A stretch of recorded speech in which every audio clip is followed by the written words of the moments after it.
দর্শক, আপনারা দেখছেন এই সন্ধ্যা রাতেও চলছে একের পর এক স্লোগান, এবং সেই স্লোগানের ভাষা এটি বলে যে হাদি হত্যার বিচার চাই।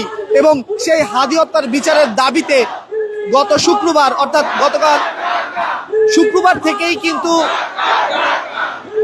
জুমার নামাজের পর থেকে শাহবাগ অবরুদ্ধ করে হাদি হত্যার বিচারের দাবিতে ইনকিলাব মঞ্চের আয়োজনে আপামর জনতা জড়ো হয়েছে এই শাহবাগে, যার নাম শহীদ হাদি চত্বর।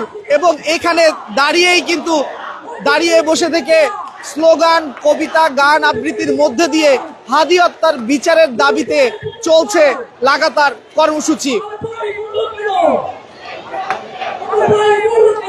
ঠিক সেই জায়গা থেকে আমরা যেমনটা দেখতে পাচ্ছি, একের পর এক স্লোগান দিয়ে হাতে পতাকা নিয়ে ছোট্ট সোনামণি থেকে বৃদ্ধ সকলেই কিন্তু রয়েছে আজকের এই যে তাদের কর্মসূচি রয়েছে হাদি হত্যার বিচারের দাবিতে।